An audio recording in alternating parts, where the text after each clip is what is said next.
Hey, what's going on, everybody? Happy Monday. Hopefully, we're all trying our best to stay dry out there. We got pretty widespread rain falling today, but that rain is not the only story. We have some stuff brewing in the tropics today. So you'll notice here, I actually have the Atlantic satellite on today instead of just the continental United States. Luckily, this also does allow us to look at much of the United States as well, but we do have some very intriguing things going on in the Atlantic Ocean that we are going to definitely talk about today, and that will definitely be a big part of this video. But before we get to that, we're going to talk about all of the flooding that I'm expecting over the next couple of days, really at least 4 or 5 days, and who is going to see the most rainfall out of this low pressure that is really just hanging out over sections of the southeast. So that will definitely be the plan for today's video. Of course, if there's anything I don't answer in the video, feel free to ask me in the comments. I'll try my best to get back to you as soon as I possibly can. With that said, though, let's go ahead and jump into it. So taking a look here at satellite imagery, you'll notice instead of showing visible satellite, today I'm showing you the infrared satellite, which kind of just shows us where we're seeing the strongest and tallest thunderstorms. So you'll notice a couple places, one over the southeastern United States right now, where we have this low pressure that we've been talking about just spinning away over sections of Kentucky right now. But also, out here over the Atlantic Ocean, we have multiple waves coming off of Africa, and as they are progressing their way through the Atlantic Ocean, they're beginning to organize, and we even actually had Tropical Depression 8, I believe, form this morning out here in the Atlantic. So the National Hurricane Center has a pretty potent forecast for this thing as it continues to move off to the west, and we'll talk about who that could impact and how strong we think that is going to get later on in the video. So zooming this back in towards the United States a little bit and looking at radar imagery more specifically, you'll notice we do have this low pressure that we've been talking about spinning away over the southeast, but with it, it's actually bringing some pretty strong storms right now through sections of the Carolinas with multiple severe thunderstorm and special weather statements up due to that line of storms, and same thing over the Florida Panhandle as well, where we are seeing some of those stronger storms fire off. Now, outside of there, it's pretty nice out for most of us. Again, still dealing with this excessive heat over much of Texas and Louisiana, and we'll take a look at the heat index map here later on in the video as well, so make sure you definitely stick around for that part and once we get to it.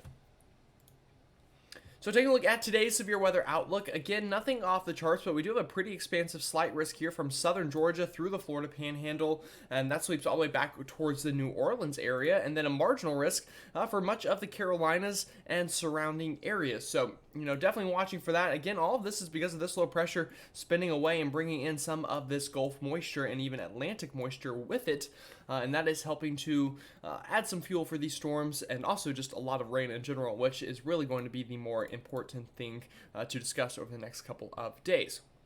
Now, as we get into tomorrow, again, another chance of some stronger storms, this time mainly really confined to Florida and the Gulf Coast, from really the Texas-Louisiana line all the way over towards Jacksonville, seeing the chance for a couple of strong storms tomorrow, but again, luckily nothing off the charts here that we are seeing for tomorrow. So taking a look at future radar over the next 3 days or so, I will move this ahead, and you'll notice we're going to see a lot of the same thing over the next couple of days, and that is all going to really just be a whole lot of rain. So we'll move this into about where we're at now. You'll notice this is this low pressure again spinning away, and what I want you to notice over the next couple of days is how the flow is around this low pressure and also this high pressure.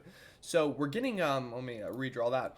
We're getting some pretty unfortunate convergence of these two pressure systems here in the southeast, and with that, they're really both working in tandem to bring a lot of moisture off the Gulf and the Atlantic into the southeastern part of the country. So as we move this ahead, you'll notice again, this rain just sticks around. Times it'll go away, times it'll come back, but overall it stays cloudy and dreary into tomorrow afternoon with still scattered showers and storms throughout much of the southeast, and that continues into tomorrow night and into Wednesday morning that you're looking at here, and even into Wednesday afternoon, still seeing a lot of the same thing. Now, this will be more scattered for certain areas, but there's one place that this is really going to be less scattered and more of just a long-lasting, constant rainfall with, times it'll be lighter compared to heavier. But that is really going to be right here against the southern and eastern-facing slopes of the Blue Ridge Mountains here, even into upstate South Carolina here into the foothills. So really anywhere north of I-85 here into upstate South Carolina, into western North Carolina,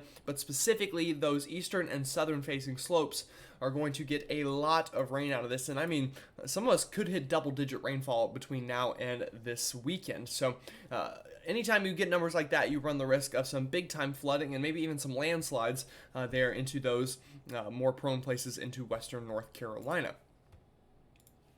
So as I zoom this out a little bit and, we look at less of a detailed map and more of just a kind of overall map, again, you'll notice Tuesday afternoon, still low pressure hanging around the southeast. Outside of there, relatively nice, although, again, we'll look at the heat index in a second, but still very hot here into the plains.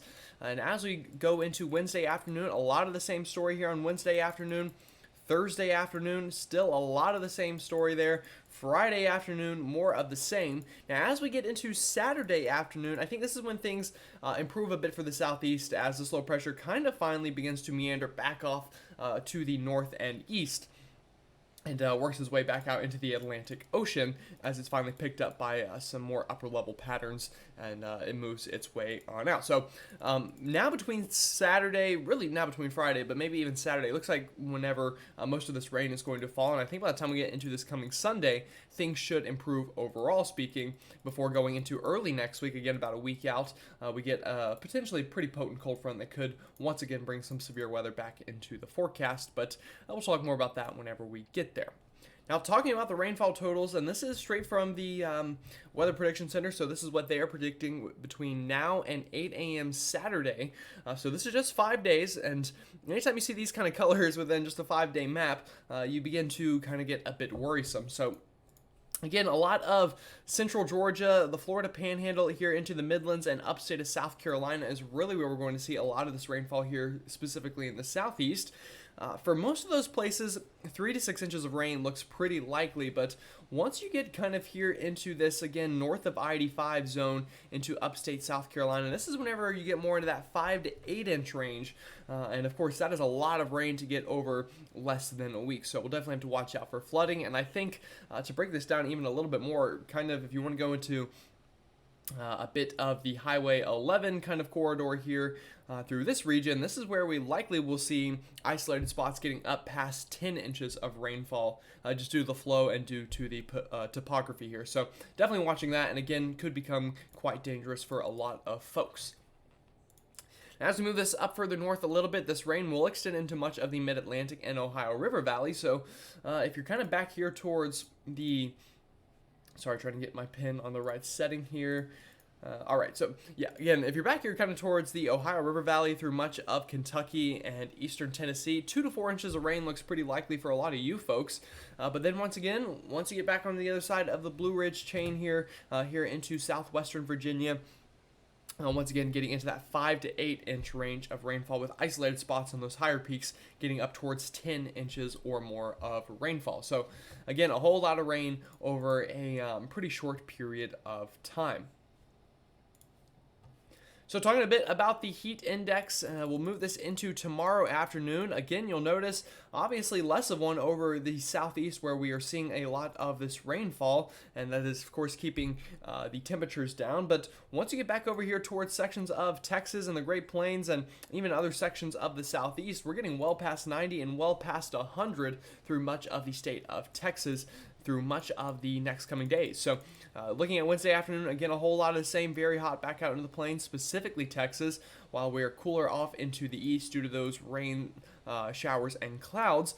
Thursday afternoon, again, a lot of the same. Friday afternoon, again, a lot of the same, but we begin to warm back up a little bit Friday afternoon into the southeast as I think this rain begins to taper off. And especially once we get into our Saturday afternoon, that heat could return, and as well with it, the heat index going into much of the southeast. So again, this is Sunday afternoon here. You'll notice I think this is whenever we have kind of the overall hottest day through most places during the next week or so. All right, so moving to the tropics now. Again, I said that this was another thing that we'd have to worry about, and sure enough, here we are, Tropical Depression 3. I might have said 8, actually, at the beginning of the video. If I did, I'm sorry. I don't know where I got the number 8 from. Tropical Depression 3, rather, out here into the Atlantic seaboard. And this, the National Hurricane Center's got a pretty impressive forecast for this thing that we'll take a look at here on the next slide. But that's not the only thing we're looking at. There's another area right behind it that already has a medium chance of formation over the next 5 days or so, following in the footsteps of Tropical Depression 3 here. So as we look at the forecast for this, the National Hurricane Center expects this to be a tropical storm by this time tomorrow, maybe even as early as tonight, and a hurricane by the time we get into this weekend. So for June, this is relatively uncommon to see a hurricane out in this part of the Atlantic. So it will definitely be interesting to see, and I'd be lying if I said I wasn't a bit surprised by this forecast from the National Hurricane Center. Normally they're pretty conservative in their forecasts this far out. Normally they start with tropical storm, and then as the storm strengthens, they'll increase the forecast with it. But no, they're coming right out of the gate swinging here with the probability of a hurricane near Puerto Rico and the Dominican Republic come this weekend. So we'll definitely see how this forecast evolves, but again, these are the experts here and they know what they're doing. They've been doing this for a long time, so we'll obviously put our faith and trust in them and their forecast.